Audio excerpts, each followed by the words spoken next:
Bismillahirrahmanirrahim. Assalamualaikum warahmatullahi wabarakatuh.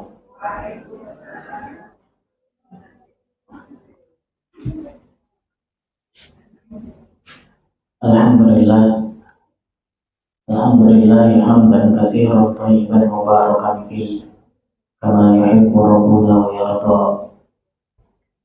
Wassalatu wassalamu ala nabiyil mustafa wa ala alihi wa ashabihi wa man tabi'ahum bil huda ila yaumiddin, amma ba'du. Alhamdulillah, ibu-ibu sekalian, ummahat rahimani wa rahimakumullah, kita ditakdirkan untuk bisa melanjutkan kembali kajian yang dulu pernah juga kita laksanakan, khususnya adalah berkaitan dengan tafsir surat Luqman Al-Hakim.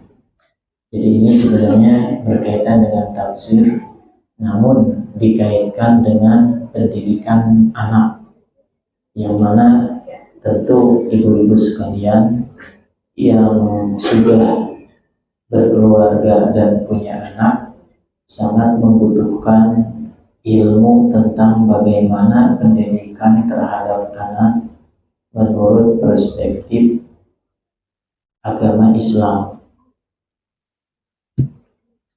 Atau bisa juga di antara ibu-ibu sekalian ada yang sudah punya cucu.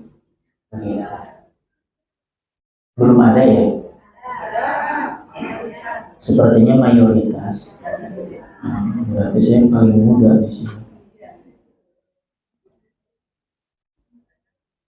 Ada yang belum nikah, ibu-ibu? Oh, salah majelis berarti saya. Tapi maksud saya adalah bahwa bagi ibu yang sudah punya cucu kan bisa punya bekal bagaimana untuk mendidik generasi selanjutnya yang barangkali sebelumnya belum ada ilmunya ketika mendidik anak yang sudah punya anak itu, gitu ya. Kan sudah kita bahas pada pertemuan yang lalu. Ketika kita sekarang berusaha untuk mendapatkan anak yang soleh, pada sebagian orang justru Allah Subhanahu wa Ta'ala kabulkan cita-citanya itu ada di cicitnya. Jadi yang soleh nate cicitnya, padahal yang orang tua yang berusaha mendapatkan anak soleh itu buyutnya gitu. Jadi bisa seperti itu. Tapi yang jelas Allah Subhanahu wa Ta'ala pasti mengabulkan orang yang meminta kepadanya, kalau memang yang meminta itu atau yang berdoa itu tidak memiliki penghalang-penghalang dikabulkannya doa. Begitu. Nah, jadi usaha kita untuk mempelajari bagaimana cara mendidik anak sementara anak kita sudah pada gede, bahkan sudah pada hidup mandiri, tetap saja ilmu ini bermanfaat, begitu ya. Dan juga bagi yang belum mempunyai anak, ya, mungkin dengarnya kajian ini dari rekaman, ini sebagai persiapan juga agar nanti kalau punya anak ternyata dari sebelum nikah itu sudah ada cara-caranya, begitu ya. Nah, ibu yang kami hormati, azani Allah wa iyyakum, sekarang kita di kajian tafsir surat Luqman ini akan membahas ayat yang ke-15-nya, ya. Afwan, ayat yang ke-14. Karena tentang wasiat Luqman itu sampai ayat 19. Kita udah ngebahas ayat 12, ayat 13. Nah, sekarang masuk ke ayat 14. Dan juga ibu-ibu persiapkan nanti setelah penyampaian materi kita ada dialog ya, karena biasanya itu lebih dibutuhkan karena berkaitan dengan apa yang kita alami di kehidupan sehari-hari. Tapi pertanyaannya yang mudah-mudah ini ya. Kalau susah di PR-kan. Jadi tetap ditampung, namun kalau tidak bisa saya jawab, nanti barangkali kalau ada pertemuan yang selanjutnya. Nah, di ayat 14 ini masih tentang wasiat Luqman Al-Hakim ketika memberikan nasihat kepada anaknya. Ini luar biasa ya Ibu, bahwa kemudian Allah Subhanahu wa Ta'ala mengabadikan menjadi ayat yang akan terus dibaca oleh orang-orang yang beriman sampai menjelang hari kiamat nanti, tentang wasiat Luqman, yang menunjukkan bahwasanya ini patut untuk kita pelajari, untuk kita baca, dan kemudian kita amalkan. Begitu. Setelahnya Luqman Al-Hakim ya, kemarin sudah kita bahas bahwa di ayat 13-nya, biar nyambung ya ke ayat 14. Ayat 13-nya Allah mengisahkan wa idz qala Luqman libnihi, dan tatkala Luqman berkata kepada anaknya, wa huwa ya'idhuhu, yang mana ketika itu Luqman sedang memberikan mau'izah, nasihat ya. Ya bunayya la tusyrik billahi, wahai ananda, janganlah kau berbuat syirik kepada Allah. Inna syirka la dzulmun azim, karena sesungguhnya kesyirikan itu adalah kezaliman juga, tapi kezaliman yang sangat besar. Jadi prinsip penting pertama tentang pendidikan anak itu harus dididik di atas akidah yang benar, yaitu tauhid, dan menjauhi kesyirikan. Karena ini Luqman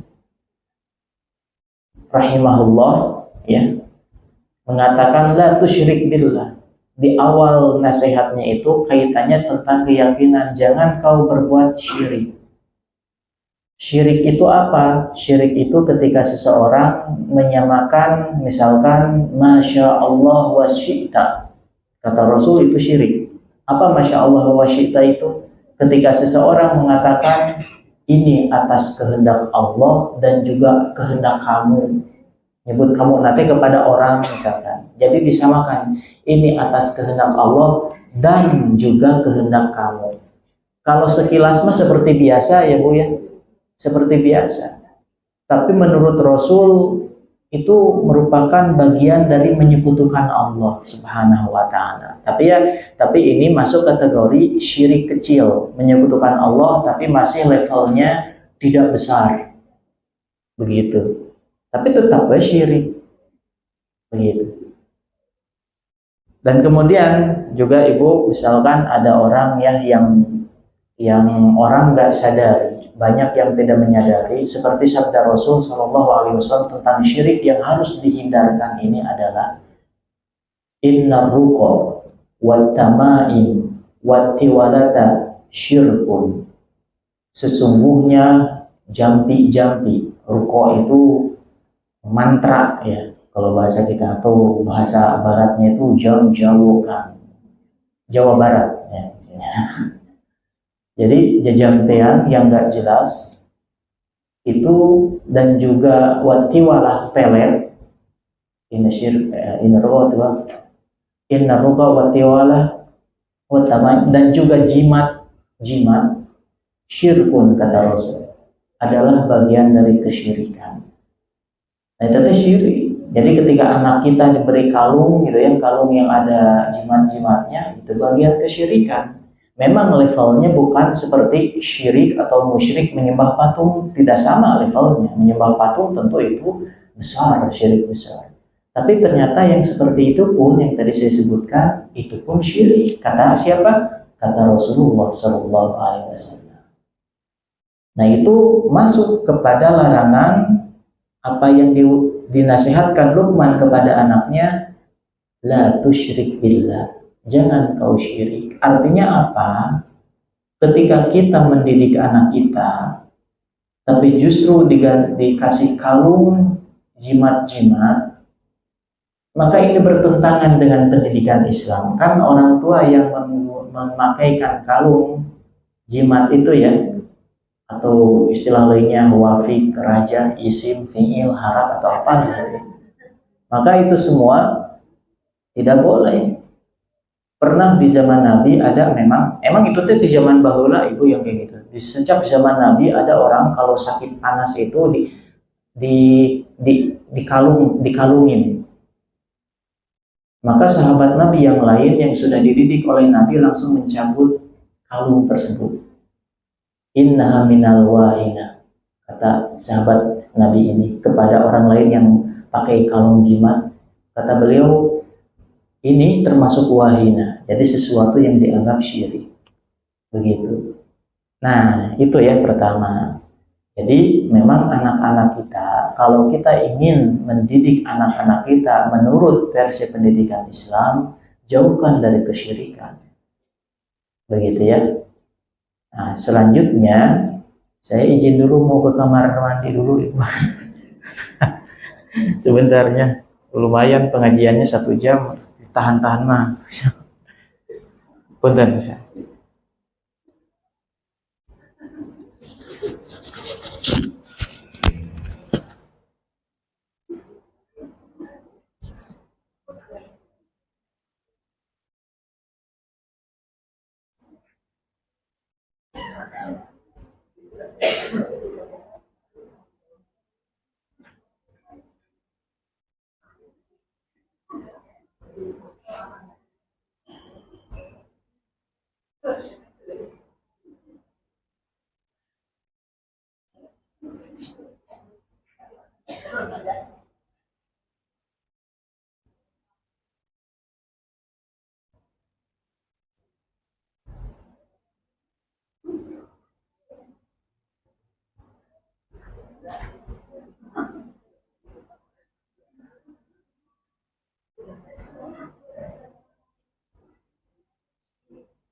Bismillah. Alhamdulillah wassalatu wassalamu ala Rasulillah wa ala alihi wa ashabihi wa mawala amma ba'du.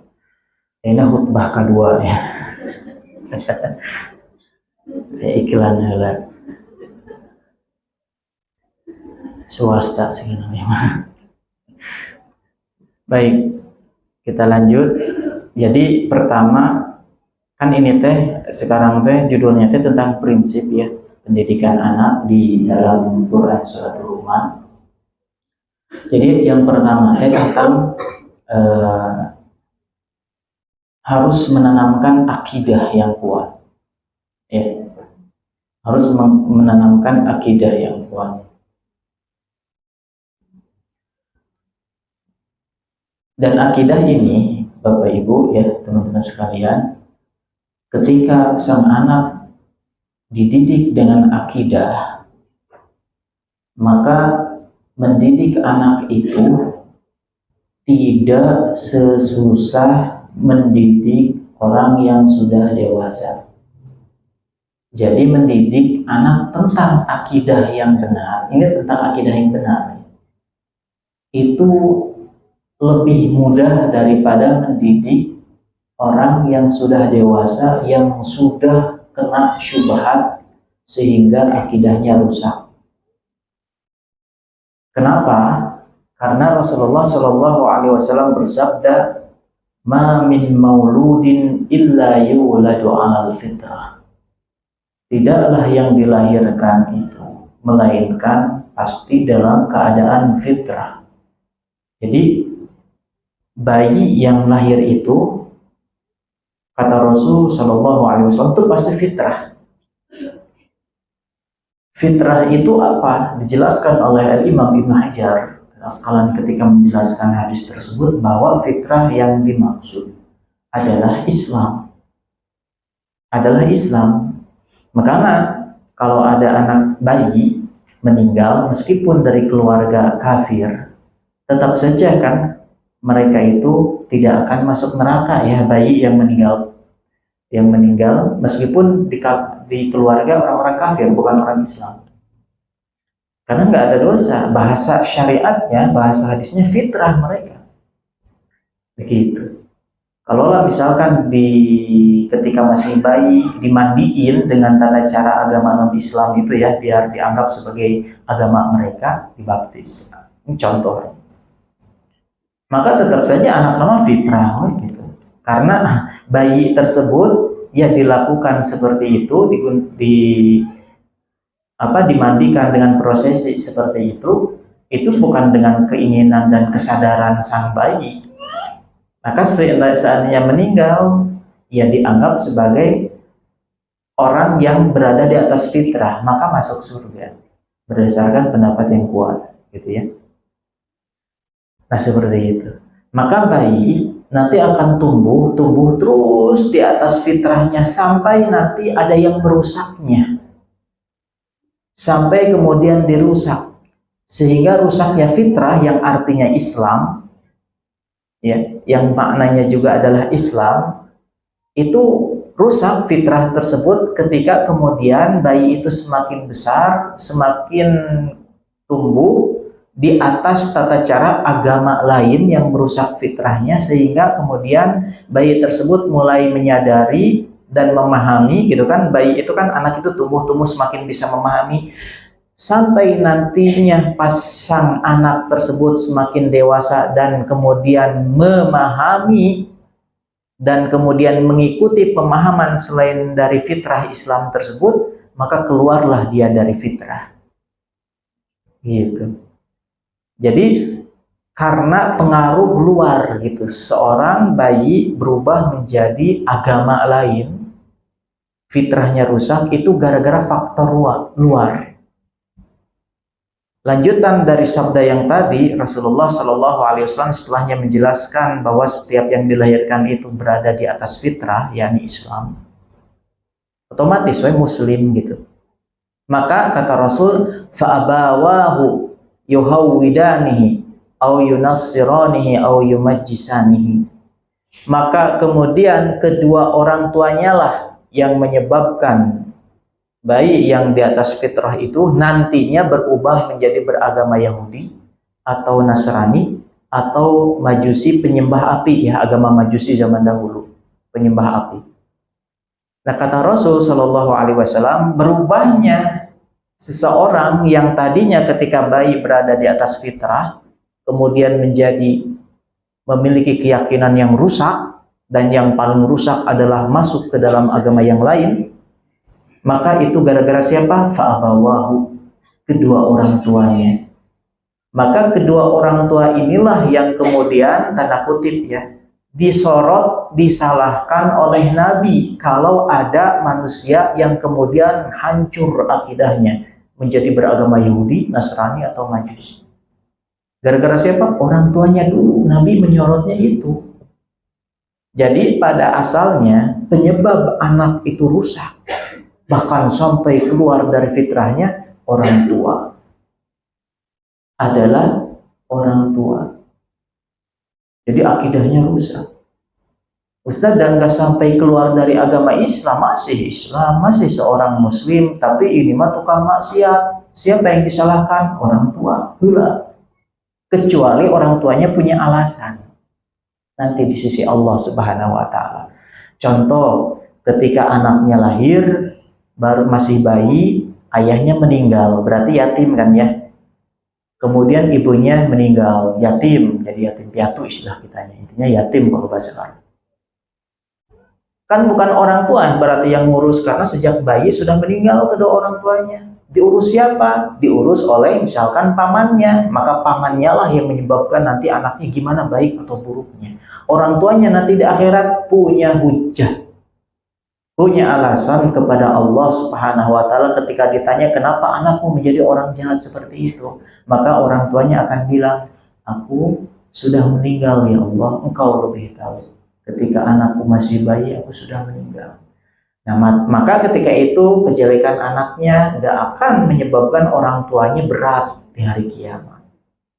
Ya, gak akan menyebabkan mendapatkan masalah besar karena punya alasan yang jelas. Itu mah betul-betul alasan yang ya kuat begitu ya, argumen yang kuat. Nah begitu.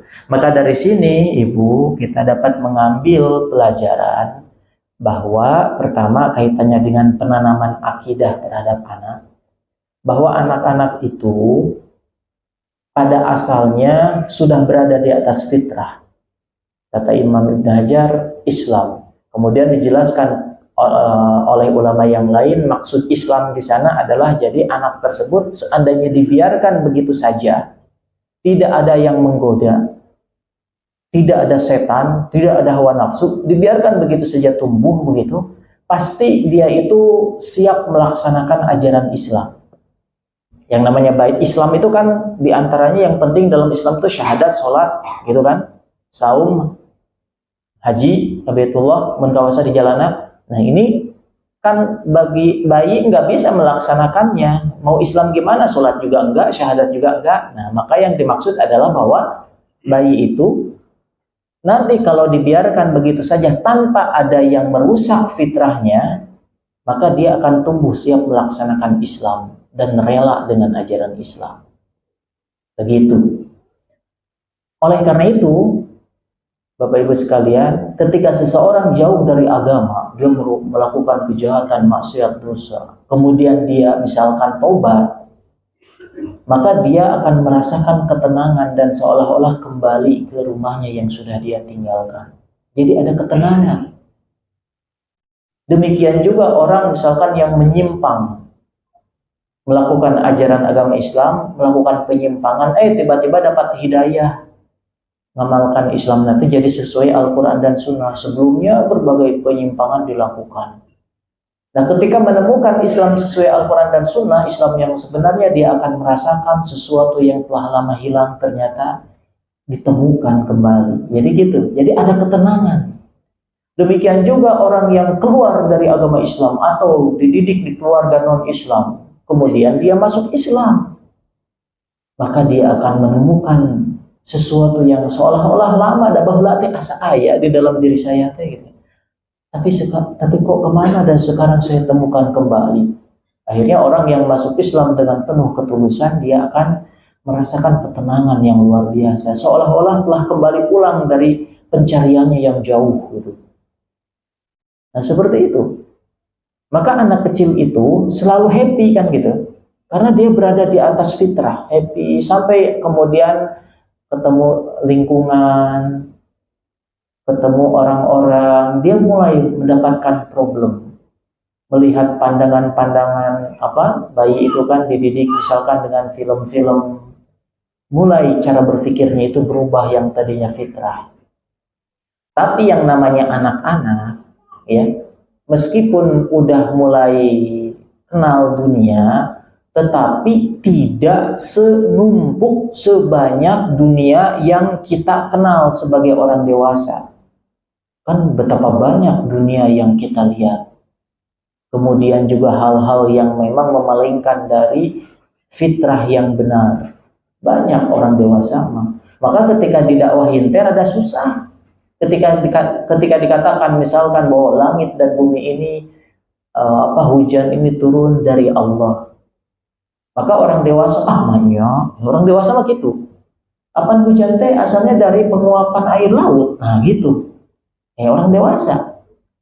Tapi kalau anak kecil ketika diberitahu lagi hujanan misalkan ya, senang dia. Nah, ini hujan itu Allah yang menurunkan. Ketika itu langsung percaya ibu. Anak-anak mah. Karena memang fitrahnya seperti itu, sudah siap, dan mereka belum banyak dirusak fitrahnya, maka langsung percaya. Kemudian selanjutnya apa yang terjadi? Maka tiap kali dia mendengar adanya hujan yang menumbuhkan, dia ingat tentang Allah. Oh, Allah yang menurunkan hujan. Ini dari kecil ya, dikuatkan akidahnya.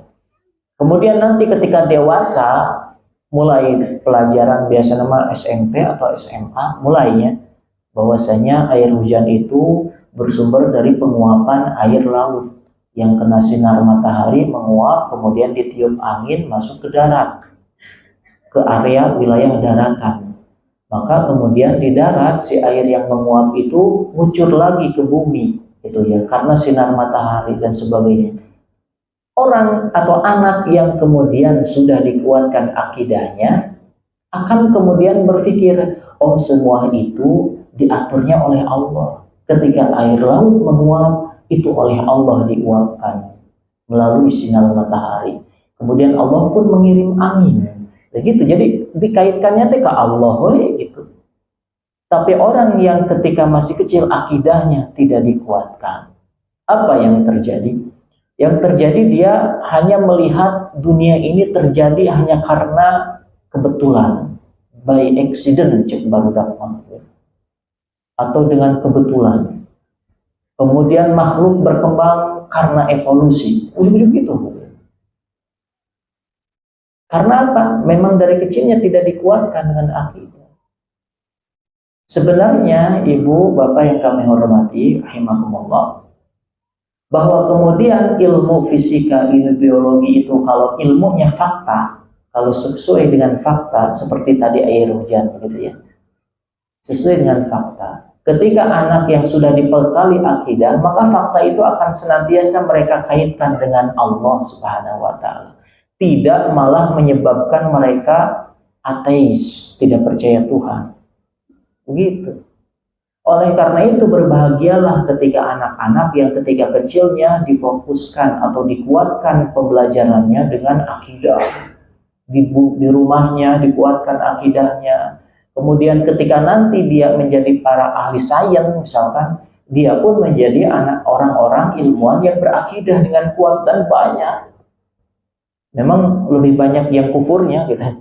Tapi banyak juga ahli sains yang kemudian mereka itu udah mah ahli dalam bidang ilmu sains, ilmu alam, juga ahli tentang akidah Islam. Itu baik, itulah yang terjadi di masa keemasan Islam dahulu. Begitu ya. Nah Ibu, oleh karena itu pendidikan anak itu diantara yang harus ditekankan akidahnya. Akidah itu keyakinan tentang Allah harus senantiasa kita ingatkan, dan akan sangat mudah ketika kita mendidik anak ketika masih kecil daripada sudah dewasa, udah banyak syubhat. Alasannya apa? Karena anak-anak kecil itu masih dekat dengan masa bayinya, yang mana Rasul mengabarkan bahwa setiap bayi yang dilahirkan itu fitrah. Kalaulah ada yang merusak melalui tontonan, misalkan TV kan ada ya yang merusak akidah gitu ya. Itu tidak sebanyak hal-hal yang ada pada orang dewasa yang sudah semakin banyak dari segi ilmunya, di sekolahnya, di perkuliahannya, dan sebagainya. Wah, bertubi-tubi dia. Digempur dengan syubhat istilahnya itu ya, kerancuan-kerancuan berpikir. Begitu. Maka kalau sudah dewasa, yang bisa menjelaskan akidah harus seorang yang berilmu. Tapi kalau anak kecil, kita pun misalkan yang masih awam, bukan khusus mempelajari ilmu agama, bukan ulama, bukan ustadz, kalau ngajar anak kecil mah tentang akidah sebenarnya mudah. Tapi karena mudah itulah kemudian setan menggoda untuk agar kita kaku dalam mengungkapkannya. Syekh Profesor Dr. Sulaiman Ar-Ruhaili hafizahullah ta'ala, beliau ulama dari Madinah, ini pernah mencontohkan bagaimana metode menanamkan akidah kepada anak kecil. Contohnya misalkan seperti ini, bahwa ketika kita memotivasi anak untuk sholat, ya, memotivasi anak untuk bisa melaksanakan sholat, boleh saja kita mengatakan begini, nah, kalau kamu sepekan ini bisa sholat berjamaah, nanti ayah akan belikan sepeda buat kamu. Itu motivasi kan ya. Kemudian muncul pertanyaan, gimana kalau nanti anak tumbuh sampai dewasa, kalau sholat itu harus ada hadiah gitu ya. Jadi pengennya duniawi gitu, balasan duniawi. Makanya kata Profesor Sulaiman hafizahullah, beliau menjelaskan tetap boleh, karena anak-anak itu, anak-anak umur 7 sampai 8 tahun itu suka balasan yang nampak. Jangan anak-anak kita juga gitu ya kebanyakan. Jelas gitu kata prakeun. Bagi anak-anak emang seperti itu. Maka boleh kita misalkan memotivasi, nah kalau kamu seminggu misalkan anak laki-laki ya, bisa berjamaah udah 7 tahun nih. Nanti kita akan bahas bahwa untuk anak di bawah 7 tahun, maka kita tidak disyariatkan menyuruh anak kita sholat. Kalau anak kita masih di bawah 7 tahun, tidak disyariatkan. Tetapi boleh kalau anak mau ikut sholat, silahkan, asal jangan ganggu orang. Tapi kalau nyuruh, masih 5 tahun, kecil ya, masih 5 tahun, dibangunin subuh-subuh, ayo sholat, nah, ayo sholat, kita harus sholat subuh. Ini tidak sesuai ajaran Islam. 5 tahun ya, saya katakan 5 tahun. Nanti kalau sudah 7 tahun baru mulai nyuruh dengan lemah lembut, tapi tanpa hukuman. Dalilnya adalah sabda Rasul sallallahu alaihi wasallam, muru auladakum bis-shalah wa hum sab'a sinin. Perintahkanlah anak-anakmu untuk sholat ketika mereka berumur 7 tahun. Muru, perintahkanlah. Maka Rasulullah memerintahkan kita umat Islam untuk memerintahkan anak kita sholat itu ketika anak kita umur 7 tahun. Itu mah menurut hadis. Ayo cek perasaan mah Ustaz, katakan saya 4 tahun disuruh-suruh sholat. Menurut kita. Saya punya pengalaman karena saya guru MI ya, bertahun-tahun, tapi sekarang sedang tidak. Tapi ngurus sekolah anak. Jadi dulu punya murid kelas 3 SD curhat orang tuanya curhat nanti gimana Ustadz dulu mah ini teh udah rajin sholat subuh tapi ya itu murid saya wali kelasnya dulu si anak ini bangornya nauzubillah min dzalik. Jadi kalau sholat berjamaah teh zuhur kan di sekolah mah sholat zuhur, wah dia mah kabur tah kemana gitu ya. Mulai orang tuanya ketemu, ternyata curhat, Ustaz dulu mah ieu teh bagur. Rajin sholat waktu di TK. Berarti kalau TK mah umur 5, antara 5 sampai 6 tahun. Kalau PAUD kan 3 tahun bawahnya. Dulu mah waktu TK masih rajin, Ustaz. Saya suruh-suruh sholat rajin. Bahkan kalau subuh kata bapaknya, kalau subuh saya percikin wajahnya waktu TK mah ikut sholat tegak saya suruh gitu ya. Justru di sanalah Bapak letak kekeliruan Bapak. Anak 5 tahun diperciki sholat subuh, itu kasihan Bapak. Dan Nabi juga yang begitu sangat ingin umatnya, anak-anak dari umat Islam ini saroleh, tetap patokannya muru auladahum wa sab'a sinin. Perintahkan anak-anak kalian sholat ketika 7 tahun. Berarti kurang dari itu mah jangan. Syariat kalau melarang atau tidak ada bimbingannya ya tentang kaitannya dengan agama, berarti nggak ada masalah di balik itu kalau tidak diperintahkan oleh syariat. Di antaranya kisah yang saya tadi ceritakan itu pengalaman pribadi menunjukkan kalau terlalu muda dipaksakan anak kita ibadah, ada yang disebut kejenuhan. Dalam parenting barat itu ada yang disebut itu juga.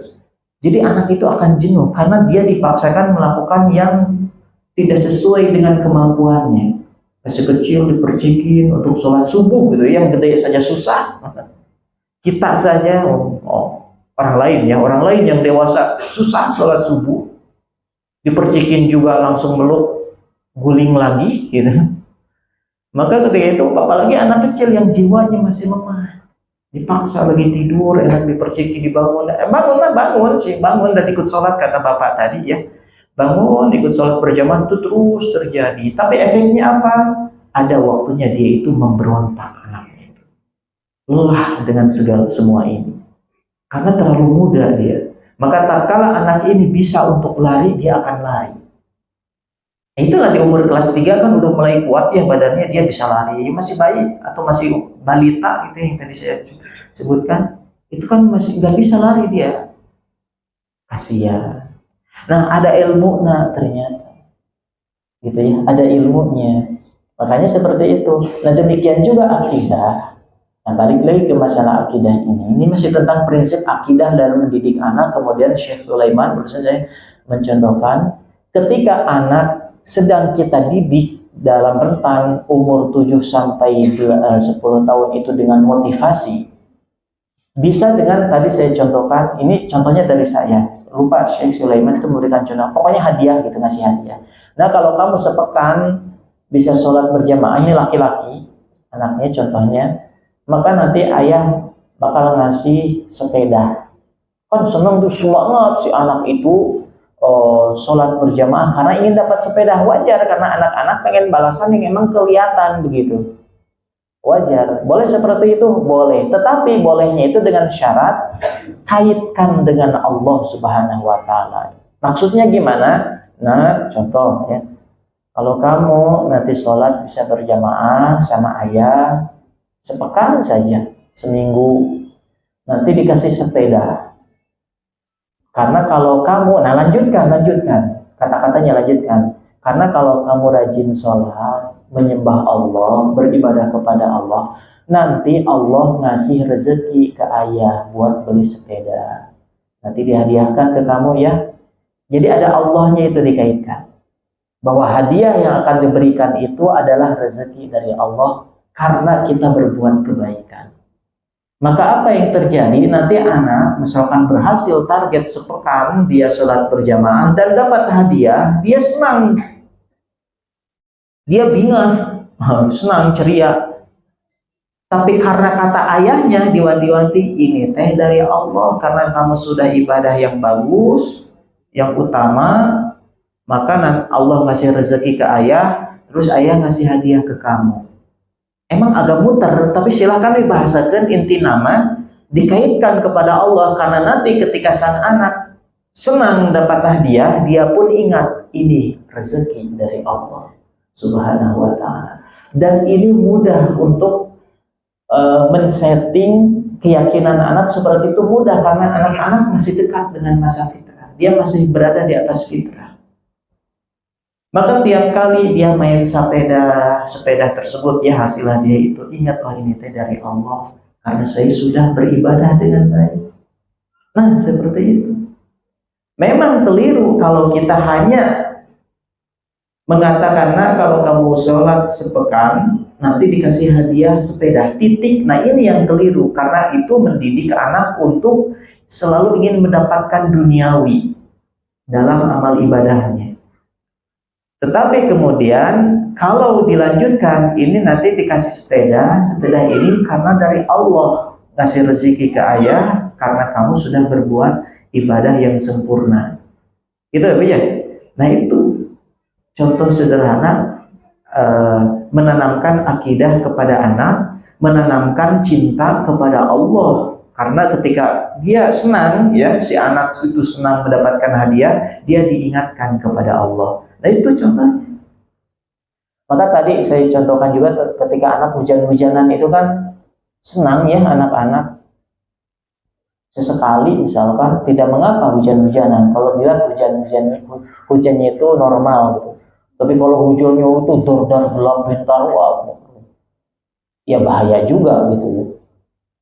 Baik karena airnya begitu deras, angin besar dan sebagainya, tentu tahan anak kita. Tapi kalau hujan normal dan itu sesekali, anak sedang fit, sesekali tidak mengapa hujan-hujanan. Sesekali ya. Hujan-hujanan sambil kita kasih tahu, nah itu hujan dari Allah. Kan lagi senang nih anak hujan-hujanan nih. Anak-anak kecil tuh biasanya main air tuh senang. Hujan-hujanan, habis itu kamu senang ya. Pas ada waktu untuk ngobrol dan dia masih dalam keadaan senang, kasih tahu hujan itu dari Allah. Wa anzala minas sama'i ma'an tahura. Allah nyebut dalam Al-Qur'an, ngabarin kita bahwa Allah menurunkan air hujan dari langit, itu airnya bersih, yang akan bikin toharoh. Jadi bisa dipakai wudhu nanti tuna kamu teh. Bisa juga buat mandi ibadah hari Jumat misalkan, kalau pas hari Jumat. Ya, saya bingung kalau misalkan untuk mandi junub kan anak-anak dan kumaha sih. Itu bisa untuk pakai air mandi junub memang air hujan itu.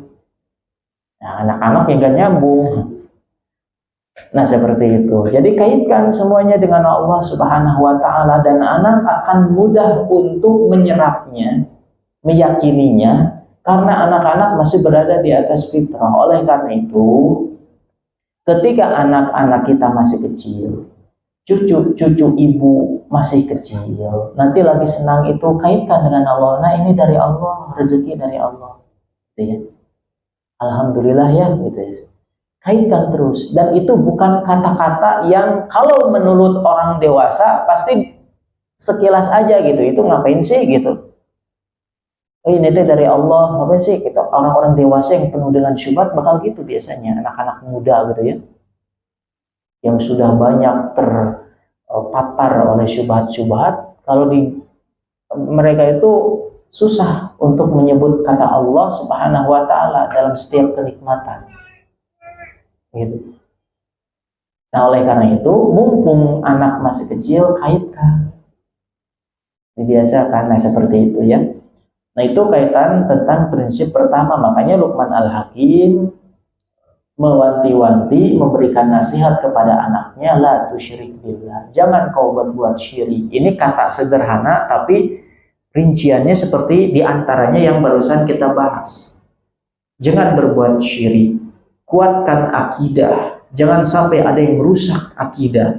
Maka kemudian didik ketika masih kecil anak-anak itu tentang akidah yang kuat.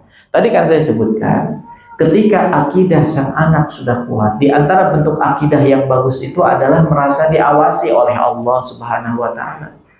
Merasa diawasi, dan kemudian bahwasanya Allah akan memberikan kita pahala bagi yang berbuat baik dan keberkahan di dunia bagi yang jujur berbuat baik. Nanti ketika sang anak tumbuh terus dewasa, kemudian dia menjadi pakar di bidang umum, misalkan menjadi pakar finance, akuntan, yang kemudian dia misalkan gitu ya bekerja di lembaga besar yang mengelola uang atau dana yang besar.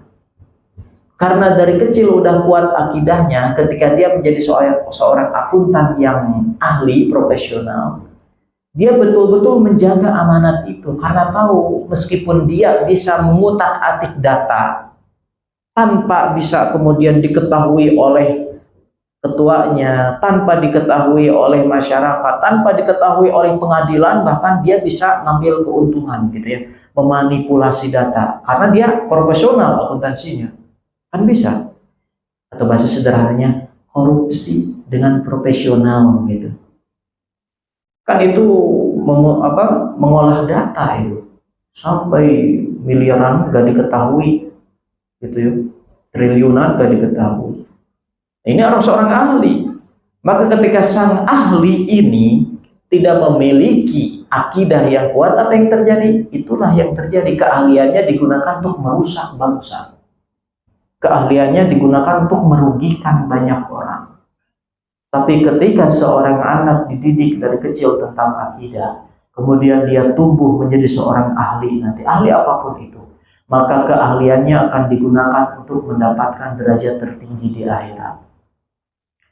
Kan tidak sama antara orang yang berinfak 10.000 ikhlas dengan yang berinfak 1 miliar juga ikhlas. Sama-sama ikhlas ya. Kalau 1 miliar ikhlas, 10.000 ikhlas, ya lebih baik yang ikhlas. Karena ketidakikhlasan itu menyebabkan tidak mendapatkan pahala. Ini sama-sama ikhlas 1 miliar dan 10.000. Tentu harus kita katakan yang 1 miliar ikhlas itu lebih baik, bahkan jauh lebih baik daripada yang 10.000 juga ikhlas. Gitu kan? Seperti itu. Yang 1 miliar ini bisa untuk bangun apa, bisa untuk membiayai orang-orang yang belajar, kemudian belum gak punya biaya, bisa disalurkan ke tempat-tempat yang tepat. Kemanfaatannya lebih besar, begitu kan? Bahkan yang 1 miliar ini harus orang yang ahli dalam misalkan berbisnis. Harus ahli dalam mendapatkan uang yang halal. Harus ahli di bidangnya. Dan kalau ahli bisnis maka nasibnya seperti saya. Gak punya 1 miliar. Gitu. Nah, oleh karena itu ketika seseorang punya keahlian didasari akidah yang kuat, maka dia akan menjadi orang yang semakin bermanfaat. Khairukum anfa'uhum linnas. Bahwa kata Nabi SAW, sebaik-baik kalian adalah yang paling manfaat. Jadi kan kita ingin terbaik menurut Allah dan Rasulnya. Ternyata yang paling baik itu yang paling banyak kemanfaatannya bagi manusia pada umumnya. Begitu. Nah itu. Maka diawali pertama ya. Maka pertama, dalam prinsip pertama dalam pendidikan anak itu harus diajarkan bagaimana kita menjaga akidah kita, keyakinan kita, begitu. Selanjutnya Luqman Al-Hakim pun mengatakan dalam nasihatnya, wa wassaynal insana biwalidayhi hamalathu ummuhu wahnan ala wahn. Dan wawassaynal insan, dan kami telah mewasiatkan kepada manusia. Jadi Allah Subhanahu wa taala telah mewasiatkan kepada manusia biwalidayhi, wa wassaynal insana biwalidayhi, kepada kedua orang tuanya.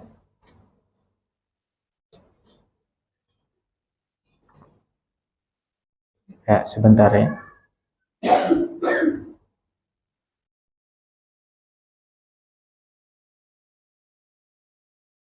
Di dalam surat Luqman ayat 14, Allah Subhanahu wa taala kemudian membahas tentang berbakti kepada orang tua. Oleh karena itu, Bapak Ibu sekalian, setelahnya prinsip penguatan akidah dalam mendidik anak, maka kemudian di antara hal yang harus diajarkan adalah tentang berbakti kepada orang tua. Jadi dari kecil kita ajarkan kepada anak-anak kita untuk berbakti kepada orang tua. Bagi seorang guru, maka guru harus menekankan kepada anak didiknya, murid-muridnya, agar bahwasanya para murid harus berbakti pada orang tua. Begitu harus ditekankan. Setelahnya tentu membahas tentang akidah ya. Kita ke bagian yang kedua, yakni tentang berbakti pada orang tua.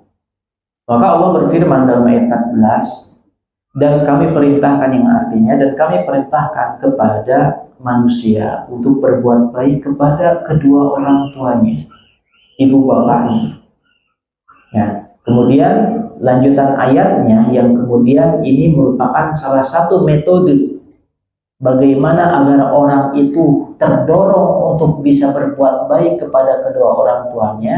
Maka Allah Subhanahu wa taala menyebutkan di antara alasannya kenapa kita wajib berbakti kepada orang tuanya, terutama yang akan dibahas ini sekarang tentang ibu terlebih dahulu. Hamalathu ummuhu wahnan ala wahnin, yang mana ibunya telah mengandungnya dalam keadaan lemah yang bertambah-tambah. Jadi hamalathu ummuhu wahnan ala wahn, ibunya mengandungnya dalam keadaan lemah yang bertambah-tambah. Maksudnya bahwa seorang ibu itu kan perempuan itu lemah. Nah, ketika hamil semakin lemah. Maksudnya itu, kata sebagian para ulama tafsir. Juga ada yang menjelaskan di antara maksudnya adalah seorang ibu yang sedang hamil, maka semakin hari berlalu, semakin lama, maka semakin lemah karena apa? Kandungannya semakin besar. Begitu. Nah, itu dijelaskan oleh Allah ketika Allah Subhanahu wa taala mewanti-wanti tentang wajibnya berbakti pada orang tua, maka dijelaskan oleh Allah bahwa ibunya itu dia mengandungnya dalam keadaan lemah yang bertambah-tambah. Itu pertama, alasan pertama kenapa wajib berbakti kepada orang tua, khususnya ibu. Kemudian wa fisaluhu fi amain. Di antara alasannya juga bahwa seorang ibu memberikan ASI kepada anaknya. Normalnya amaini 2 tahun.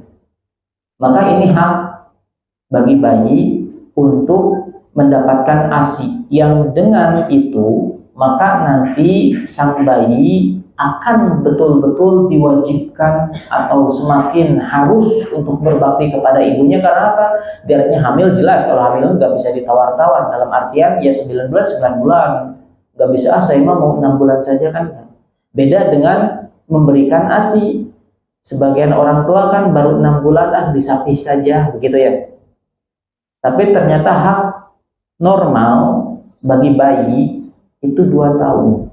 Maka ketika bayi diberikan ASI 2 tahun, itu akan semakin baik biasanya. Baik dari segi kesehatan maupun nanti dari segi kebaktian. Karena dia akan merasa, oh saya disusui 2 tahun. Sebagian orang nanti akan mengatakan, oh saya cuma 6 bulan. Gitu ya. Tetapi kemudian dijelaskan oleh para ulama, tentu kalau memang ada alasan bagi orang tua, bagi sang ibu, kalau harus menyapih anaknya lebih cepat, kurang dari 2 tahun, tidak apa-apa. Asalkan harus dengan musyawarah dengan suaminya. Jadi ibu dengan suami musyawarah, nah kita 6 bulan saja ya. Karena apa? Karena saya sakit, misalkan gitu ya. Ibunya sakit, kalau disusuin terus anaknya semakin sakit. Nah itu tentu ada alasan. Silahkan, begitu ya. Tapi pada asalnya, normalnya, dan ini merupakan ketentuan Al-Quran, pasti ada kebaikan di balik itu, adalah 2 tahun. Kalau tidak ada alasan penting, jangan dulu disapi, ibu. Begitu ya. Apakah wajib? Wallahu alam, tidak wajib 2 tahun itu. Jadi itu tetap keutamaan, tapi tidak dikatakan wajib, yang mana kalau tidak 2 tahun berdosa sang ibu, enggak. Gitu ya. Baik. Maka kemudian fi ini Allah jelaskan bahwa orang tua itu mengandungnya, kemudian juga ngasih ASI selama 2 tahun. Maka ketika itu anishkurli wali walidaika ilayyal masir. Allah menyatakan, maka dengan sebab itu bersyukurlah kepadaku, kata Allah. Bersyukur itu artinya berterima kasih. Bersyukurlah kepadaku dan kepada kedua orang tuamu, kepada 2 orang ibu bapakmu. Jadi kemudian Allah gandengkan antara bersyukur kepada Allah Subhanahu wa taala, kemudian juga berterima kasih kepada kedua orang tua karena sudah berjuang seperti yang tadi disebutkan. Ilayyal masir di ayat terakhir, dan kepada kami lah dan kepadaku lah kembalimu. Jadi setelahnya kita bersyukur, berterima kasih kepada Allah dan kepada kedua orang tua, maka selanjutnya adalah kita akan kembali kepada Allah, dan tatkala kembali kepada Allah maka kita akan mendapatkan hasil dari bersyukur kita kepada kedua orang tua. Yang luar biasa, kita harus lanjutkan dulu ayatnya ya, Ibu, Bapak. Yang luar biasa adalah diantaranya juga lanjutan ayatnya. Allah berfirman, wa in jahadaka ala an tusyrika bi. Apabila kedua orang tuamu itu jahadaka itu artinya adalah bersungguh-sungguh berusaha untuk menjerumuskan kamu ke dalam kemusyrikan, ma laisa laka bihi ilm,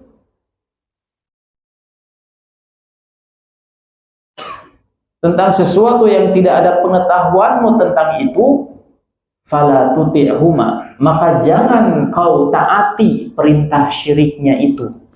Jadi jangan kau taati perintah kesyirikan kedua orang tuamu itu, meskipun mereka berdua bersungguh-sungguh maksa dengan berbagai cara.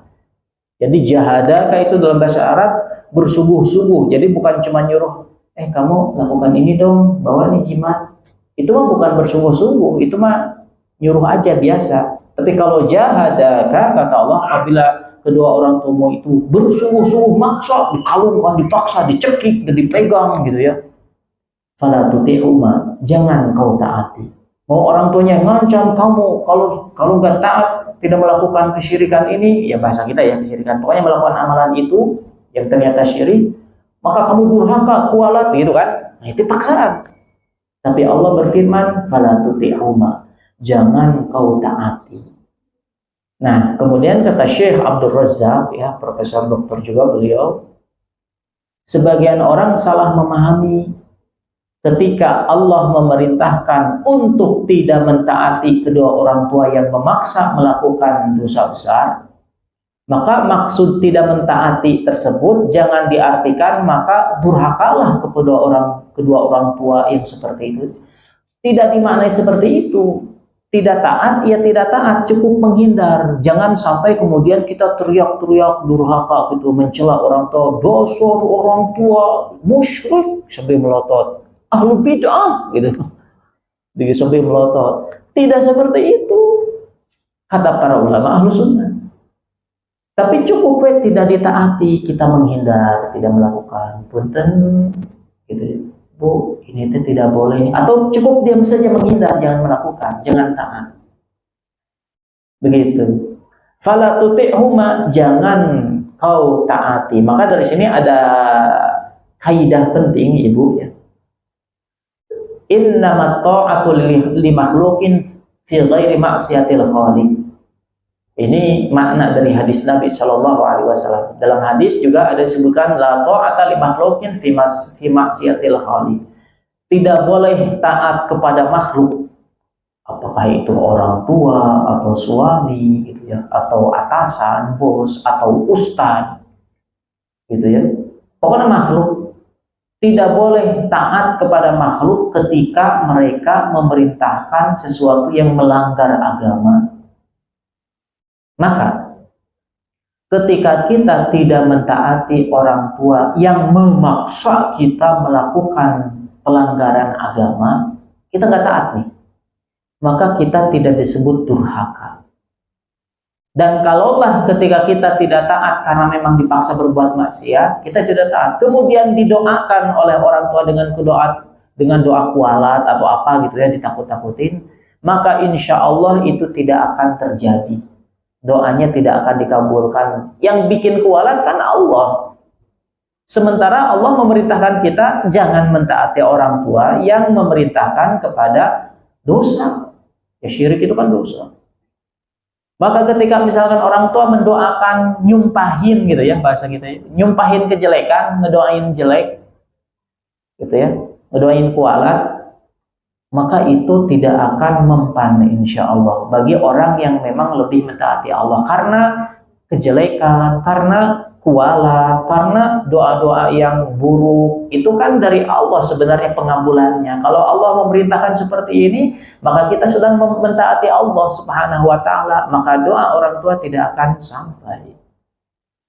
Kalau kamu nggak melakukan nyimpen sajen gitu di pohon keramat itu, kamu kualat nih kata ibunya. Biar ibunya bilang gitu misalkan, maka kita cukup menghindar. Punten ibu, enggak. Kalau kita ada atau memungkinkan untuk menyebutkan alasan, gitu kan, sebagian orang tua udah nggak mau dengar alasan, pokoknya kamu lakukan, ngomong dikit, tapi kamu lakukan, langsung begitu lagi. Nah itu kan nggak bisa untuk kemudian kita menyampaikan, maka cukup menghindar saja dulu. Nanti cari momen tertentu kita sampaikan alasan. Ini tidak boleh dalam agama Islam. Nah, itu di waktu yang lain misalkan. Sama ibu juga terhadap suami, karena banyak ibu yang curhat. Ketika seorang istri saking ingin taatnya pada suami gitu ya, saking ingin taatnya pada suami, bagus ingin taat pada suami, tapi kemudian bablas ketika suaminya menyuruh sesuatu yang melanggar agama, taat juga wah istri nanti gitu ya. Karena kan kita harus taat pada suami. Nah ini salah pengertiannya. Kalau emang melanggar agama tidak boleh. Misalkan ke istrinya, suami itu bilang, "Neng, kamu kan sering dititipin uang, udah kita pakai aja," kata suaminya. Istrinya berpikir, oh saya kan wajib taat pada suami, akhirnya taat. Iya deh, biar menjadi istri soleha, justru jadi nggak soleha. Karena apa? Dia melakukan sesuatu yang dibenci oleh Allah, tidak amanah, korupsi gitu ya. Tidak boleh. Ada sebagian ikhwan gitu ya, sebagian orang, dia di suatu kelompok sesat. Dia tergabung dalam kelompok sesat. Kan di dalam kelompok sesat tersebut ada sumpah bahwa kalau menyelisihi peraturan kelompoknya, maka pokoknya didoakan kejelekan, disumpahin gitu ya, disumpahin nanti akan jelek, nanti akan walat dan sampai 7 turunan bahaya begituin. Ketika kemudian si orang ini ingin tobat dan tahu bahwa kelompoknya itu sesat, yang menyebabkan dia gak jadi terus tobat dari dulu, katanya, Ustaz, karena saya sudah sumpah Ustaz dengan nama Allah harus terus mengikuti kelompok tersebut, meskipun di antara ajaran kelompok tersebut harus durhaka, mengkafirkan orang tua. Dia harus kemudian pokoknya hal-hal yang menyimpang gitu ya, dengan atas nama sumpah janji setia, atas nama dengan nyebut nama Allah Subhanahu wa Ta'ala. Maka kita katakan, kalau memang itu sudah menyimpang, meskipun engkau sudah bersumpah gitu ya, bahkan bisa sumpah pocong gitu atau apalah sumpah-sumpah gitu, insya Allah kau harus melanggar sumpahmu itu dan Allah tidak akan menurunkan kualat yang diancamkan oleh kelompokmu itu. Karena kan kata Nabi Shallallahu Alaihi Wasallam, kita tidak boleh taat kepada makhluk tentang hal-hal yang menyelisihi aturan Allah Subhanahu Wa Taala. Gitu, Ben? Nah gitu. Maka silahkan kemas sebaik mungkin ketika misalkan suami ibu atau orang tua kita menyuruh hal yang menyimpang, maka kita tidak boleh taat. Kata siapa? Kata Allah Subhanahu wa Ta'ala. Artinya, meskipun kita didoakan jelek oleh orang yang menyuruh kita untuk berbuat penyimpangan, maka doa tersebut tidak akan terkabul oleh Allah. Karena Allah yang melarang kita mentaati makhluk dalam hal maksiat. Begitu ya? Paham ya, Ibu ya? Wa in jahadaka ala an tusyrika bima laisa laka bihi ilmun fala tuti'huma, jangan kau taati mereka berdua kalau nyuruh syirik. Tetapi, nah lanjutkan lagi, wa sahibhuma fid dunya ma'rufa, tetapi tetap pergaulilah kedua orang tua tersebut dengan baik di dunia ini. Ini menarik ini, Bu. Jadi kita nggak boleh taat dalam hal perintah mereka berdua ketika menyuruh pada kesyirikan atau dosa-dosa lainnya. Tetapi tetap kita harus bergaul dengan mereka dengan baik. Ini juga perintah Allah. Jadi ada dua perintah. Pertama, perintah untuk tidak mentaatinya dalam hal maksiat, dosa. Yang kedua, tapi tetap kita harus berbuat baik kepada kedua orang tua itu. Tadi orang tua berbuat syirik, bisa jadi orang tua tersebut adalah non-Islam, musyrik. Seorang kafir non-Islam, anaknya Islam misalnya, tapi anaknya Muslim, udah masuk Islam. Maka ketika kedua orang tuanya mengajak untuk berbuat kekufuran, kekafiran, anaknya jangan taat. Tetapi anaknya tetap wajib berbuat bakti kepada orang tuanya, berbuat baik kepada kedua orang tuanya. Berarti dari sini, Ibu, kata sebagian ahli ilmu, bisa jadi ada seseorang gitu ya, bisa menjadi orang yang soleh, bisa menjadi orang yang soleh, kemudian dia masuk surga nantinya, meskipun orang tuanya kafir dan nyuruh atau mendidik anaknya kekufuran dan dosa-dosa. Jadi ada peluang bagi seseorang meskipun orang tuanya kufur, kafir, tapi anaknya menjadi orang yang soleh. Tadi kan di awal kita ngebahas tentang bahwa yang menyebabkan anak itu yang tadinya fitrah menjadi beragama Yahudi, Nasrani atau Majusi itu gara-gara orang tuanya, gitu ya. Tetapi kemudian dijelaskan di dalam Al-Quran ada sebagian orang yang orang tuanya memaksa anaknya itu untuk berbuat syirik, kufur, tetapi tetap anaknya soleh. Ketika apa? Ketika mentaati Allah untuk tidak terjerumus pada dosa yang dipaksakan oleh orang tuanya. Begitu. Di sini pun ada faidah ya, bahwasanya mentaati orang tua tidak disyaratkan kepada orang tua yang soleh saja. Kenapa kamu gak berbakti pada orang tua? Kemudian dia bilang, ada saya, orang tua saya mah penuh maksiat, tukang judol, judi online, kemudian tukang berbuat dosa. Ada emang yang curhat ya, teman jamaah dulu, orang tuanya itu, ibunya, mohon maafnya, kan saya nggak nyebutin namanya. Jadi si teman ini curhat, ibu saya Ustaz sering main laki-laki. Saya harus berbakti atau tidak? Itu ujian sebagian orang seperti itu. Yang kalau misalkan ibunya beda manhaj mah banyak yang curhat itu. Ibunya melakukan penyimpangan yang besar, misalkan gitu ya, itu banyak curhat. Ini mah no kasihan mah ya gitu, ibunya udah dikasih tahu tapi tetap sering main dengan laki-laki asing gitu ya. bapaknya, bapak kandungnya dia si anak ini, Ikhwan ini ditelantarkan, ibunya malah main pria lain. Nah, nauzubillah min dzalik. Nah seperti itu. Apakah, nah pertanyaannya, apakah saya masih wajib berbakti pada orang tua? Jawabannya wajib. Jawabannya wajib. Karena kebaktian itu ibadah. Memang diantaranya membalas kebaikan orang tua yang sudah mengandung, kemudian memberikan ASI 2 tahun ya normalnya. Juga memang ini bagian dari perintah Allah, ibadah. Ketika misalkan seorang tua itu adalah pelaku maksiat, bahkan pelaku kesyirikan, bahkan maksa anaknya untuk berbuat syirik, dosa yang tidak akan diampuni itu, ya, maka tetap kita diwajibkan oleh Allah sebagai ibadah untuk berbakti kepada kedua orang tua. Begitu. Maka ini pun sebenarnya kabar gembira juga bagi kita.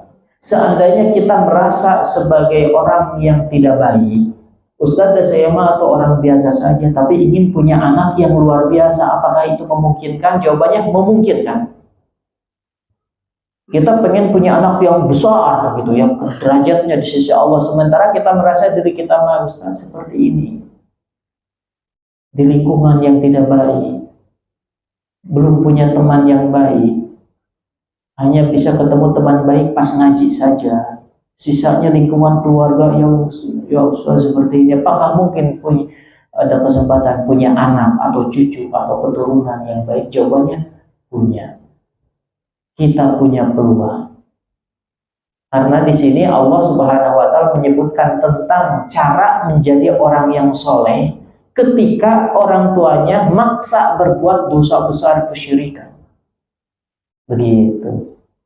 Karena Allah memerintahkan tentang sesuatu yang pasti bisa dilaksanakan dan ada kejadiannya begitu. Bukan memerintahkan sesuatu yang gak mungkin terjadi dan tidak bisa dilaksanakan. Gitu. Maka kemudian ketika Allah mengatakan, apabila kedua orang tuamu memaksamu berbuat musyrik atau syirik, ini dosa paling besar, lebih besar daripada zina, lebih besar daripada minum minuman keras, lebih besar daripada berjudi, baik online maupun offline. Maka ketahuilah kalau orang tua memaksa mau berbuat itu, jangan kau taati, tapi tetap kau berbuat baik kepada kedua orang tua itu. Atau kumaha patokan, ya gimana patokan kita berbuat baik kepada orang tua itu? Kata Syekh Abdul Razak, ya kata Syekh Profesor Dr. Abdul Razak hafizahullah, bil hubbi lahuma wa du'ai wal birri wasilati wal ihsan. Jadi berbakti kepada kedua orang tua itu diantaranya pertama dengan mencintainya, tetap cinta, gitu ya, cinta. Mau gimana pun ini orang tua saya, tetap tumbuhkan cinta, jangan membesarkan kebencian begitu. Kalau sudah cinta mah Bapak Ibu ya, kalau sudah cinta sayang bisa cinta. Maka ketika kita mau menyampaikan pendapat yang bertentangan dengan orang tua, pandangan yang beda dengan orang tua, misalkan orang tua maksa untuk berbuat syirik, tapi kan kita mah pandangannya beda. Maka karena ada cinta, penyampaiannya pun penuh dengan cinta, bukan penuh dengan kemarahan angkara murka sampai melotot-melotot. Mama ini teh bid'ah, sampai melotot. Itu nunjuk-nunjuk, nauzubillah min dzalik. Emang betul misalkan yang diperintahkan itu sesuatu yang menyimpang, tapi kalau ngasih taunya sampai nunjuk-nunjuk apa wajahnya ibunya, nauzubillah min dzalik, sampai melotot-melotot, teriak-teriak lebih kencang suaranya daripada orang tua, maka ini muncul dari kebencian bukan cinta. Padahal di antara bentuk cinta, di antara bentuk berbakti kepada orang tua, kata Syekh Abdul Razak, di antaranya dengan cinta, maka memunculkan cinta. Ingat-ingat dulu waktu kita di perut orang tua, begitu ya. Kemudian doa dan mendoakannya. Ustaz, saya emang nggak bisa menafkahi orang tua, buat keluarga saya saja susah. Ini pun pas-pasan, saya sudah menyediakan dana darurat, tapi dah tiap bulan darurat gitu, kepake lagi.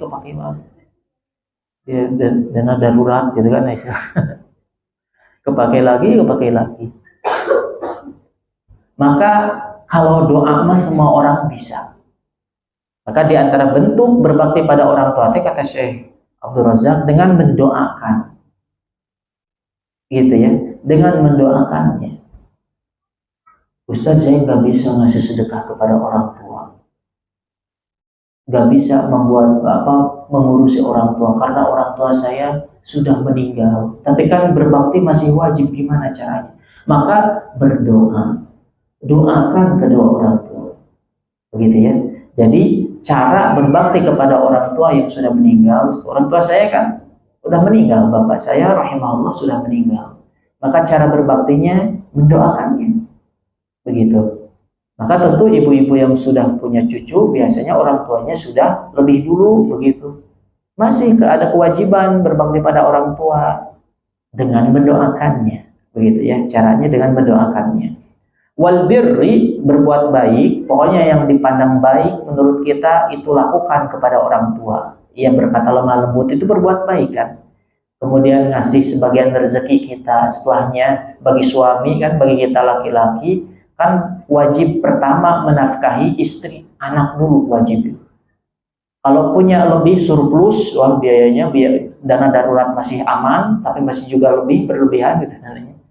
Maka kita kasih ke orang tua kita. Jadi untuk nafkah bagi para suami, pertama yang wajib itu kepada istri anak. Istri anak. Nanti kalau ada berlebih baru kepada orang tua. Begitu. Jadi anak istri dulu, itu terkait dengan nafkah. Maka keliru ketika suami lebih besar ngasih ke orang tua, sementara anak istri sedikit, itu keliru, salah, tidak sesuai ajaran Islam. Makanya ibu, ya bapak, semakin kita mengetahui dan mengikuti ajaran Islam, maka kita akan semakin adil dalam menjalani kehidupan ini. Begitu. Nah, seperti itu. Berbuat baik, kemudian wasilah, menyambung silaturahim. Menyambung silaturahim. Jadi kalau masih ada punya orang tua, bentuk berbaktinya itu menyambung silaturahim, mengunjunginya. Harus dianggarkan waktu.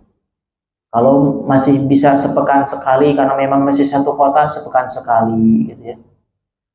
Gitu. Kalau saya alhamdulillah tiap hari, karena saya tinggal masih dengan orang tua. Di rumah orang tua ya. Wal ihsan, dan berbuat baik. Jadi bersilaturahim itu juga bagian dari bentuk berbakti. Artinya gini, semakin kita jarang bersilaturahim mengunjungi orang tua, semakin kurang berbaktinya kita kepada orang tua, gitu ya. Perlu di sini disebutkan kenapa, berarti semakin kita nggak peduli dengan berkunjung kepada orang tua atau menanyakan kabarnya, maka semakin kita kurang dalam berbakti. Dan kemudian selanjutnya ya wal ihsan, berbuat kebaikan. Nah itu bentuk berbakti kepada orang tua. Maka kepada anak-anak kita ajarkan tentang itu. Bahwasanya orang tua itu penting. Kita harus berbakti kepada orang tua. Begitu. Meskipun ayah bunda itu kurang baik, kamu tetap harus berbuat baik sebagai menjalankan perintah Allah. Bagi seorang guru, kalau gurunya misalkan kita nyekolahin anak di sekolah Islam yang bagus, maka mereka akan diajarkan berbakti kepada kita. Makanya keuntungan kita menyekolahkan anak kita ke sekolah yang bagus, pendidikan agamanya, nanti anak-anak kita akan berbakti kepada kita, karena di antara kurikulum penting dalam pendidikan anak adalah tentang berbakti pada orang tua. Adalah tentang berbakti pada orang tua. Dan sebagaimana yang tadi saya sempat singgung, bahwa kemudian di antara faidah ayat ini menjadi motivasi bagi kita orang tua, meskipun kita tidak menjadi orang yang baik gitu ya menurut agama, tapi tetap punya peluang memiliki anak yang soleh dan soleha. Begitu. Baik, seperti yang sudah diberitahukan ya oleh tim panitia, bagusnya ada dialog, dan tadi di awal juga sempat diberitahukan ternyata kebablasan ya saya. Silakan barangkali Bapak Ibu yang hendak menanyakan. Jadi kita sudah sampai pembahasan surat Luqman ini, sudah sampai ke ayat 15 ya. Silakan kalau ada yang hendak ditanyakan. Ya kalau sudah dibuka sesi tanya jawab dan tidak ada yang bertanya, berarti kita tutup dan saya mau pulang. Mangga Ibu. Qadarullah mic-nya katanya tadi baterainya tidak jalan ya, belum dicas, lupa. Jadi silakan Ibu kalau mau bertanya bisa melalui tulisan. Nanti diantarkan boleh sama tim panitia Ahwat di pinggir saya gitu ya, nanti sampaikan. Silakan.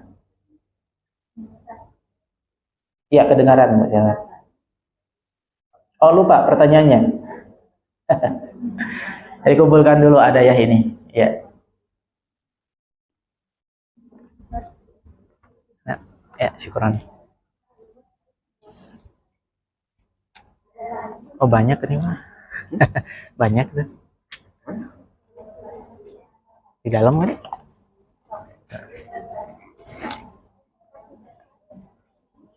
Kotak pertanyaan mah di dalam berarti.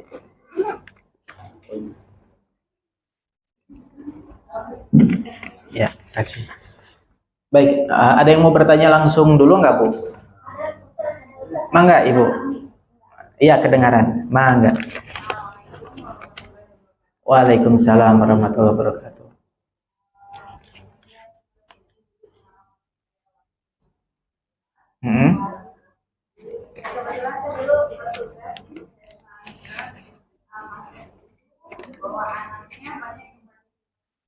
Ya.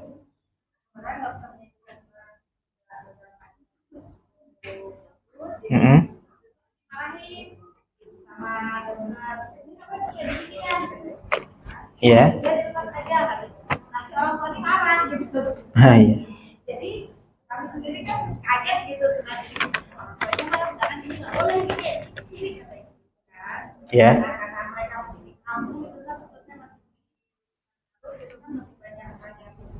Nah, kita menjalankannya gimana gitu untuk anak yang karena mereka masih memakai yang dan masih meyakini gitu ya. Meyakini sama yang itu. Yang kedua juga mengenai orang tua nih Ustaz. Iya. Karena zaman dulu itu masih orang tua itu masih memakai agama yang mengajarkan anak-anak itu masih mengajarkan yang kejawen gitu loh Ustaz. Iya. Jadi kan kita nih yang udah usia segini kan masih awam gitu dalam kata misalnya masih jauh dalam agama yang udah modern ini gitu. Nah di situ kita sendiri anak ini menyadari sendiri karena orang tua nih yang kita punya dekat itu dimarahin gitu seharusnya mau gitu. Gimana kalau kita untuk depan mengajarkan orang tua yang masih meyakini dengan yang kejawen gitu Ustaz. Iya. Assalamualaikum warahmatullahi wabarakatuh. Waalaikumsalam warahmatullahi wabarakatuh. Ya pertama terkait tadi pengalaman gitu ya ketika di puskesmas banyak anak-anak pakai jimat seperti itu dikasih tahu malah marah karena memang mereka pun pakai jimatnya itu dari kiainya, dari tokoh yang mereka ikutin, tapi kan manusia juga ya tidak semuanya benar begitu, apalagi kita ketika harus milih apa yang diarahkan tokoh agama tertentu atau hadis Nabi, ya jelas kita mah hadis Nabi gitu ya. Dari tokohnya. Bukan dari tokoh juga bukan. Dia sakit si anak ini ya semua demam gitu Ustaz. Nah, jadi kata ini kebetulan kata katanya pelan gitu. Jadi mereka dikasih itu apa sebuah bungkusan kecil gitu Ustaz. Iya.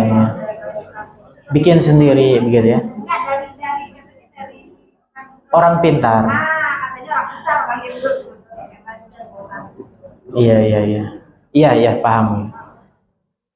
Ya dari orang pintar, jadi memang mereka lebih mempercayai itu. Gimana caranya? Di antaranya bisa dengan misalkan di rumah sakit tersebut atau puskesmas tersebut ditempelin hadis yang tadi. Nabi Muhammad bersabda, Karena memang ketika dokter yang berkata itu kaitannya dengan agama, sementara masyarakat taunya dokter mah ya dokter we gitu. Ketika ngomong agama tentu tidak akan terlalu didengar. Seperti itu. Oleh karena itu bisa dengan cara, tapi bukan berarti kita nggak boleh menasehati ya.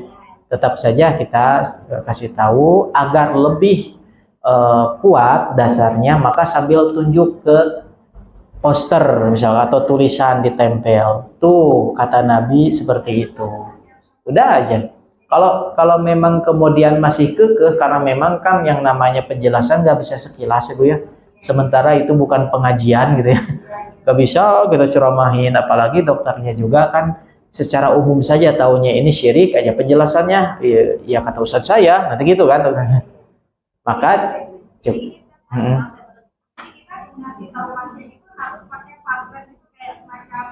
bisa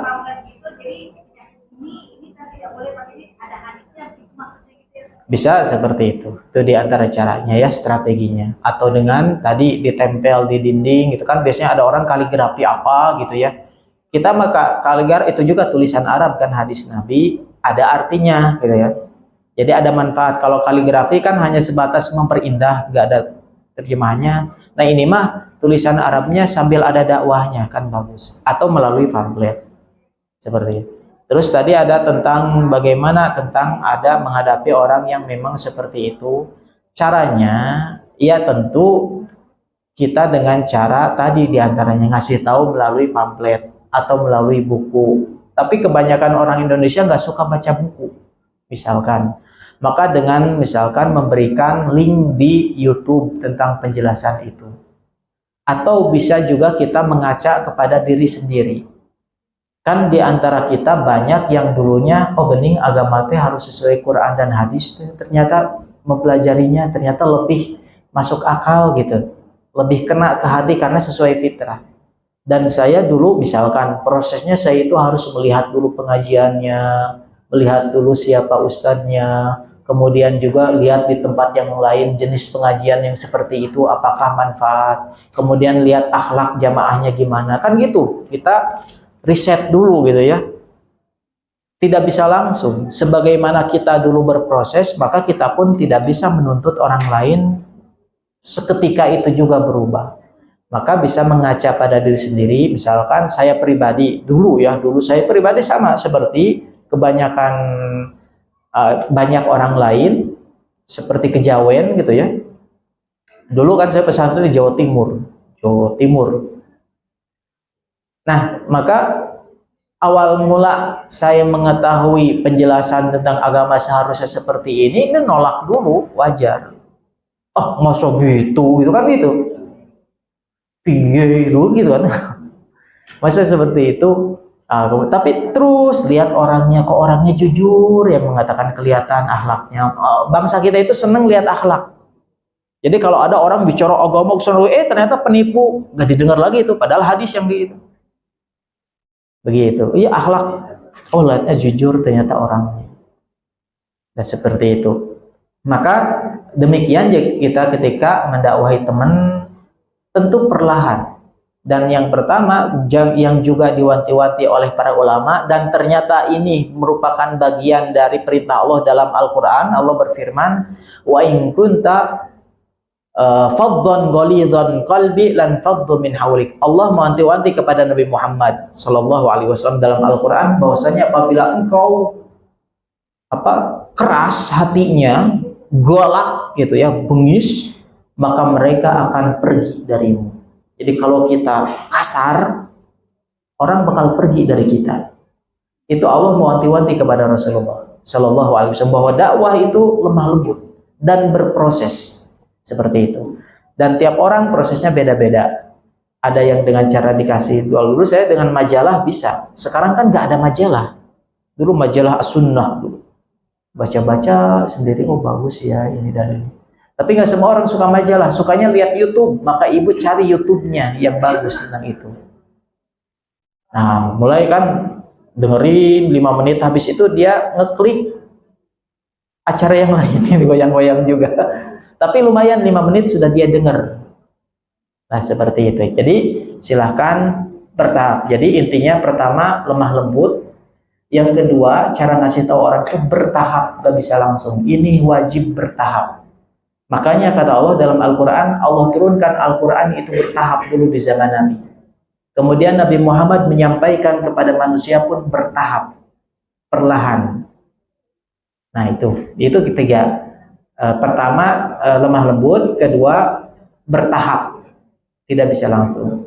Nah itu. Kemudian pertanyaan dari tulisan, ada yang bertanya, Assalamualaikum, waalaikumsalam warahmatullahi wabarakatuh. Semoga Ustaz dalam lindungan Allah, amin. Bentuk syirik kecil level 3 besar yang menurut Ustaz tadi dijelaskan seperti kalimat ini terjadi karena kehendak Allah dan titik-titik dan kamu.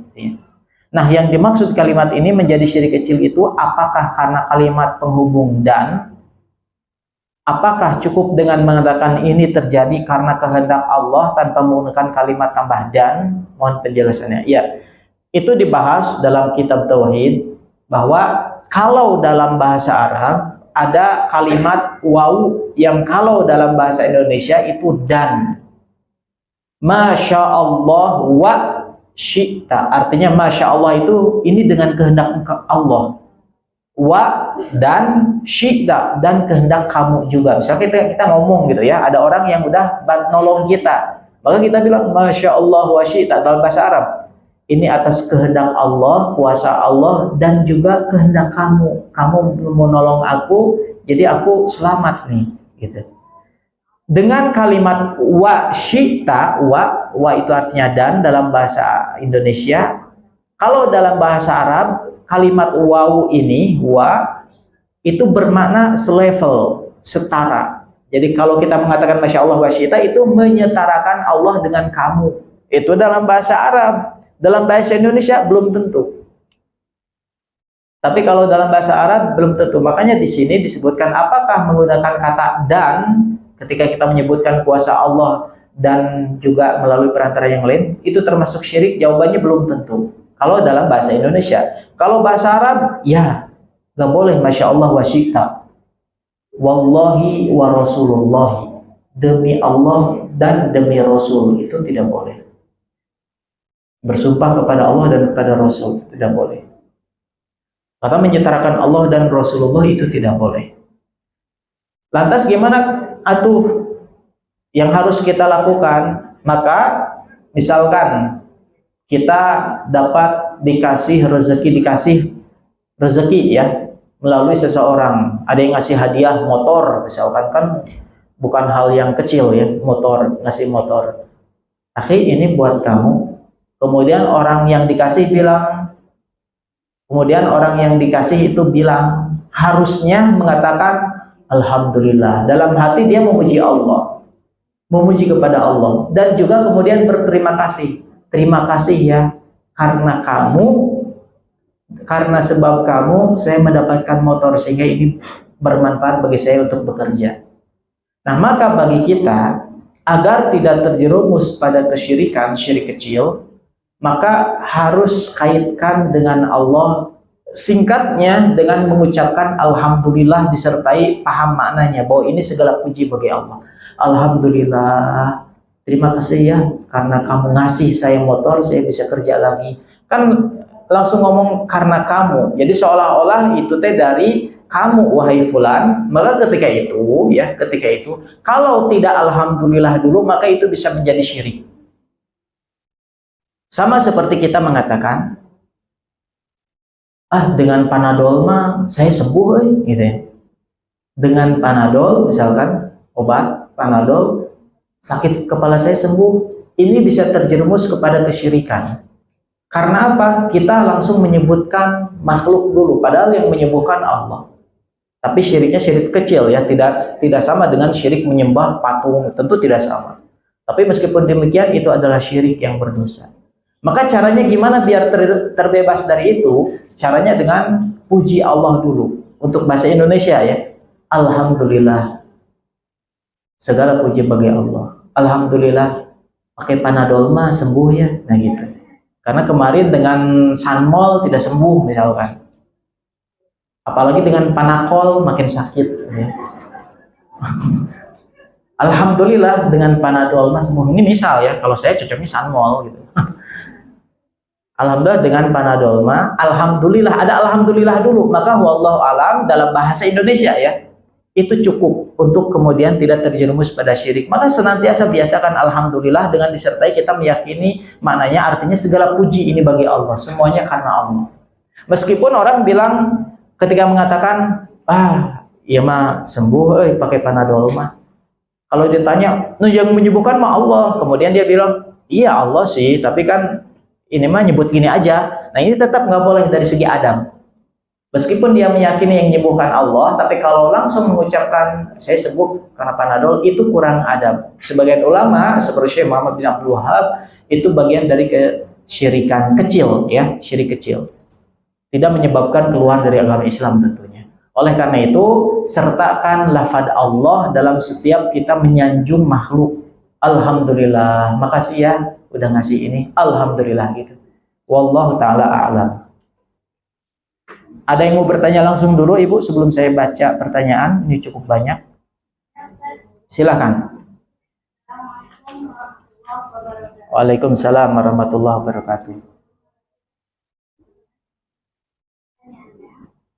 Bagaimana menyampaikan pemahaman anak tentang ciri-ciri akil balik terutama laki-laki usia kelas perempuan ya? laki-laki Oh laki-laki ya.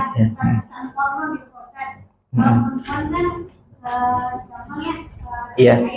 Kalau laki-laki kan bahasa gimana cara pemahamannya biar tidak ada porno gitu. Iya. Baik. Sama-sama. Baik Ibu, ini penting ya Bapak Ibu, Ayah Bunda sekalian. Anak mengetahui tentang batasan baligh itu penting.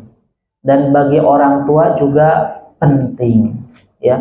Bagi orang tua penting apa? Penting biar kita bisa mempersiapkan sebelum anak kita baligh, anak kita harus sudah tahu sholat, cara mandi besar untuk perempuan, cara mandi ya bebersih gitu ya, mandi suci dari haidnya. Harus tahu. Karena kalau kita nggak peduli dengan batasan atau ciri-ciri baligh tersebut, maka kita akan menganggap anak kita teh anak-anak we terus, padahal sudah 16 tahun disebut nanti anak-anak we. Nggak sholat juga dianggap biasa karena menganggapnya anak-anak, padahal sudah baligh sejak umur 10 tahun misalkan. Kan kasihan. Maka orang tua yang kemudian tahu tentang perkara baligh belumnya ini, dia akan mengusahakan pendidikannya untuk mempersiapkan menghadapi masa baligh ini. Begitu. Nah, gimana cara memberitahukannya? Kalau ibu sebagai tiap keluarga kan beda ya, tiap orang tua beda, ada yang sungkan, ada yang tidak. Bagi yang sungkan untuk menjelaskan tentang ini, cukup kirim saja dia ke sekolah atau pengajian atau madrasah yang di sana sudah terkurikulumkan. Nanti ciri-ciri baligh ada 3, nanti disebutkan gitu. Bahkan saya pribadi masih ingat ya, saya tahu tentang tanda-tanda baligh, mohon maaf, misalkan keluar air mani, itu tahunya dari pengajian. Orang tua nggak pernah ngebahas itu karena memang tabu ya bagi sebagian besar keluarga. Saya tahu bahwa ini dulu air mani menunjukkan baligh itu dari guru pengajian. Coba kalau orang tua ngasih tahu, kan habis keluar air mani nggak tahu gimana sikap kita, harusnya kan mandi besar. Nah seperti itu. Jadi caranya adalah sekolahkan atau dia ikut di pengajian yang bagus. Kalau nggak ada, privatkan, boleh privat. Kalau memang lingkungan kita nggak ada pengajian gitu untuk anak-anak dan pengajiannya bagus. Ada ustadz tapi itu mah ngaji asal ngumpul we gitu ya. Maka kita privat. Ada ustadz tertentu gitu ngajarin anak dan fikih dasar. Ya bagusnya orang tua ngajar ya itu lebih bagus. Itu pertama. Jadi solusinya dengan cara diprivatkan atau dimasukkan ke pengajian khusus anak-anak yang di sana ada pelajarannya komplit, ada fikihnya. Nah kalau nggak ada bisa dengan privat. Nah kalau dengan sendiri tentu orang tua punya strategi masing-masing, cara masing-masing disesuaikan dengan kebiasaan berkomunikasinya gimana. Misalkan silahkan tentukan di hari tertentu ibu atau bapaknya siapa yang bisa menerangkan ke anak-anak, ayo kita ngaji fikih gitu ya. Pokoknya fikih sederhana paling 15 menit, yang namanya anak 1 jam di rumah bisa dengerin kita, wah itu mustahil. Biasanya kalau anak SD itu anak 1 sampai kelas 3 itu 10 menitan. Dia udah prestasi bisa bikin anak diam dengerin kita. Tapi kalau sudah kelas 3, 4, 5, 6, kelas 4, 5, 6 itu bisalah setengah jam dengan perjuangan yang besar itu ya, bikin mereka diam memperhatikan. Itu bisa. Nah, bikin waktu tertentu untuk ibu menjelaskan pelajaran fikih. Apalagi lihat tuh anak saya sudah 9 tahun nih, laki-laki, perempuan. Kita bahas fikih yuk, khusus fikih. Baik ibu yang menerangkan atau ayahnya yang menerangkan, atau kita nonton bareng tentang fikih. Kalau 9 tahun kan pertanyaan tentang balik misalkan ya, kita lihat tentang balik, ngebahas tentang balik. Jelas. Kita dengerin bareng-bareng, ayo kita dengerin sambil ngemil gitu ya. Anak-anak kan ya, biar agar dia bisa diam dengan kita dulu begitu. Sambil ngemil, sambil kita peluk, usap-usap gitu ya. Tepuk-tepuk sambil dengerin. Seperti itu. Nah, itu barangkali yang di antara tips yang bisa disampaikan. Baik, ada pertanyaan dari tulisan, kita sampai jam 11 saja ya. Pak Ustadzah, ya mohon maaf saya nggak pakai kerudung. Pak Ustadzah, Pak tapi Ustadzah, salah ketik barangkali. Bagaimana cara berbakti kepada orang tua yang Nasrani dan bagaimana cara mendoakan orang tua Nasrani yang telah meninggal dunia karena haram tidak boleh menurut hadis dan Al-Quran. Cara berbakti kepada orang tua yang sudah meninggal, yang masih hidup ketika misalkan masih non-Islam, Nasrani, maka berbuat baik sampai akhirnya kita bisa ngajak ke dalam Islam, itu kebaktian yang paling baik. Tapi kata Allah, ternyata orang tuanya sudah meninggal dalam keadaan Nasrani. Maka memang di dalam Al-Quran, maka nalin nabiyyi dalam surat At-Taubah yang artinya tidak layak bagi Nabi dan orang-orang beriman mendoakan ampunan bagi orang tuanya yang musyrik, non-Islam, begitu ya. Tidak layak, artinya tidak boleh. Maka oleh karena itu bagaimana cara mendoakan orang tua yang telah meninggal? Maka silahkan ibu berbuat baik ya, berbuat baik dan kemudian terus memuji Allah Subhanahu wa taala dan terus mempelajari sifat Allah yang Maha Adil, bahwa semua ini adalah karena keadilan Allah Subhanahu wa taala. Adapun mendoakan agar misalkan orang tuanya diampuni karena memang non-Islam, ya tidak bisa, tidak akan nyampai doanya. Tetapi ada penjelasan dari para ulama. Seperti ada Syekh Al-Albani rahimahullahu ta'ala. Beliau menjelaskan bahwa ada orang-orang non-Islam. Dia itu tidak masuk Islam karena memang gak ada dakwah kepada dia. Gak ada yang ngasih tahu tentang kebenaran Islam. Atau ada juga orang non-Islam sampai matinya gak masuk Islam, dia sempat dengar tentang Islam, tetapi Islam yang dia dengar adalah Islam yang tidak sebenarnya. Jadi yang dia tahu Islam itu teroris, kebengisan. Tentu itu sesat ya, terorisme itu.